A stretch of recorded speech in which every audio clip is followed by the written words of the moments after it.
دیکھیے حضرت یونس علیہ السلام اپنی قوم سے ناراض ہو کر کے نکلتے ہیں، بالآخر مچھلی کے پیٹ میں چلے جاتے ہیں۔ سمندر ہے،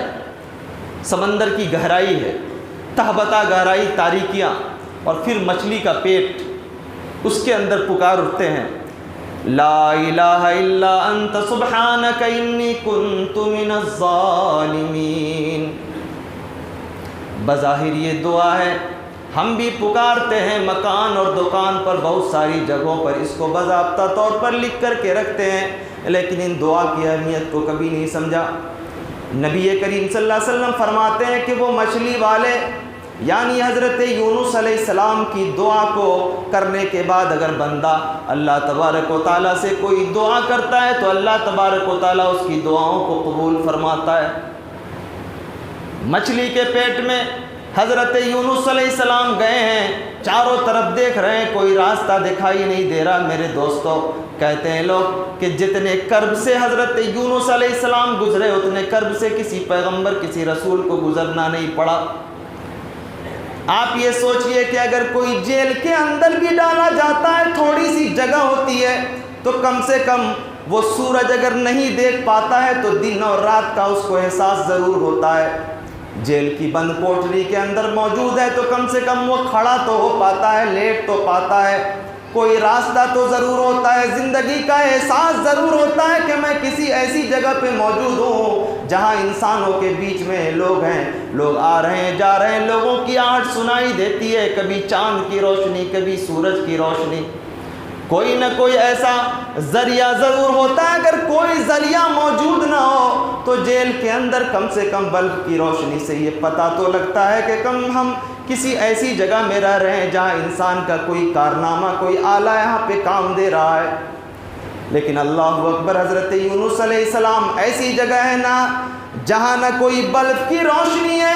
نہ کوئی باغیچہ ہے، نہ زندگی کا احساس ہے، نہ کوئی دروازہ ہے، نہ کوئی امید ہے، نہ کوئی آس ہے، نہ کوئی راستہ ہے، اور اللہ تبارک و تعالیٰ کا مقرب بندہ ہے۔ ظاہر اللہ نے خاص کیا تھا، اتنا مقام اور بلند کیا تھا، اتنا مرتبہ بلند کیا تھا،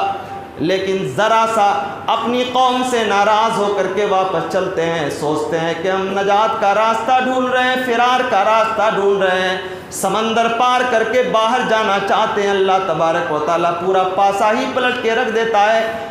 مچھلی کے پیٹ میں پکارتے ہیں، لا الہ الا انت سبحانک انی کنت من الظالمین۔ قسم رب ذوالجلال کی مسلمانوں، حضرت یونس علیہ السلام کے اس لمحے کو، اس احساس کو اور اس جذبے کو محسوس کر کے اللہ کی بارگاہ میں کبھی یہ دعا کر کے دیکھو تو جسم کے رونگٹے کھڑے ہو جائیں۔